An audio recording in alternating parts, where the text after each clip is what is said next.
The night was calm until the sound of tearing metal shattered the sky. A private jet, flames licking its wings, plunged toward the dark river below. On the shore stood Daniel Hayes, a single dad of two who worked long shifts as a mechanic and rarely got a break. But when he saw the jet crash into the freezing water, he didn't think twice. He jumped in. Fighting the current, Daniel reached the wreck and pulled a half-conscious man from the sinking fuselage, unaware that the man he saved was Victor Langford, one of the country's most powerful billionaire CEOs. By dawn, Daniel had gone back to his modest life, drying his clothes near the heater while his little daughter asked if he'd made it home safely. He brushed it off, thinking no one would ever know what happened that night. But fate had other plans. The next morning, the quiet of their small neighborhood was broken by the sound of roaring engines. 3 sleek black Cadillacs stopped in front of his tiny house, their tinted windows gleaming under the sun. Neighbors peeked out from behind curtains. His kids stared. What? Daniel froze, wondering if he'd done something wrong, or if this was somehow connected to the man he'd pulled from the river. The car doors opened slowly, and what happened next would change Daniel's life forever. That morning, he was just a father. By noon, his world was about to turn upside down. Daniel stood frozen on the front porch, his hands still damp from washing the breakfast dishes. The 3 Cadillacs gleamed like mirrors in the morning sun, their presence far too grand for the narrow, quiet street. His neighbors pretended not to stare, but everyone knew something unusual was happening. Daniel's son tugged at his sleeve, whispering, "Dad, are they here for you?" He didn't have an answer. The rear door of the middle car opened, and a man in a dark suit stepped out, scanning the house before approaching. His voice was calm, but carried authority. "Mr. Hayes." Daniel nodded cautiously. "Mr. Langford would like to see you immediately." The name hit him like a wave. Langford, the man from the river, the one whose hand he had gripped tightly in the freezing water, dragging him out moments before the jet disappeared beneath the current. Daniel hadn't told anyone about that night, not even the paramedics who arrived after he'd quietly slipped away. He didn't save him for recognition. He did it because it was right.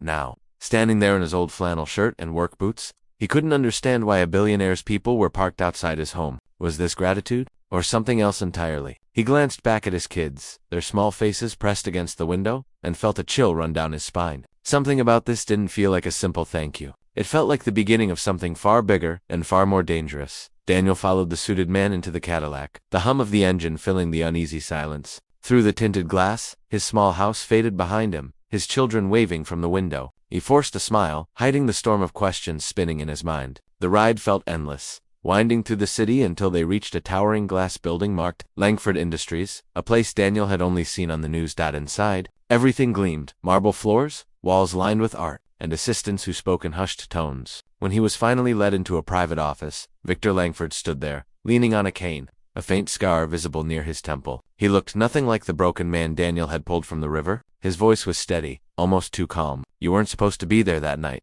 he said, studying Daniel's face.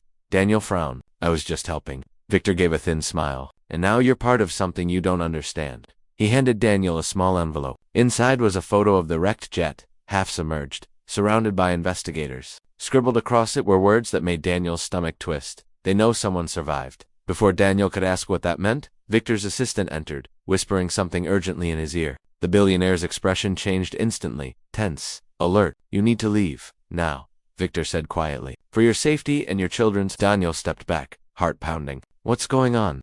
Victor hesitated, eyes dark. "That crash wasn't an accident."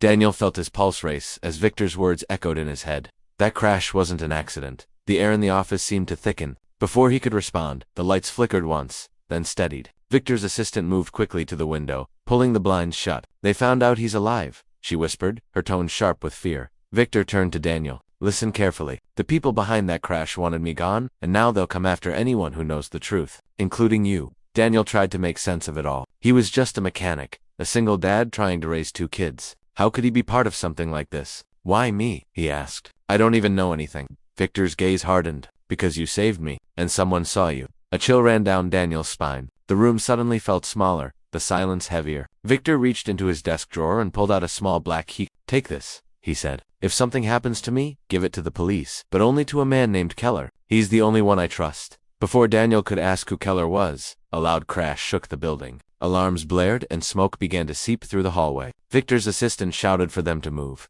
Daniel grabbed the keycard, shoving it into his pocket as security rushed in. The billionaire's eyes met his one last time. "Run," Victor said quietly. "They're already here." Daniel ran through the smoke-filled corridor, coughing as alarms wailed overhead. The floor vibrated beneath his boots. It felt less like a fire drill and more like chaos unleashed. Behind him, Guards shouted orders, and somewhere far below, a blast echoed through the building. He clutched the key card in his pocket, not knowing why it felt so heavy or why Victor's last words haunted him. They're already here. He reached the stairwell, pushing past frightened employees, but as he hit the next floor down, 2 men in security uniforms blocked the exit. Their badges looked real, but their eyes didn't. One of them spoke into an earpiece. "We have the mechanic."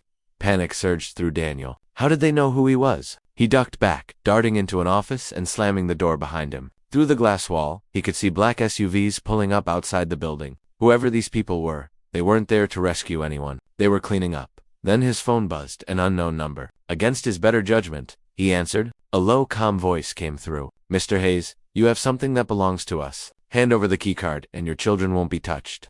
Daniel froze. His hands trembled as he stared at the phone. They knew about his kids. He could almost hear his daughter's laughter echoing in his mind. Before he could respond, the line went dead, and behind him, the office door handle began to turn slowly. Daniel's heart pounded as the door swung open. A man in a black suit stepped in, gun drawn but steady, his expression cold and calculated. "You've caused quite a stir, Mr. Hayes," he said. "Just hand over the key card, and this ends quietly."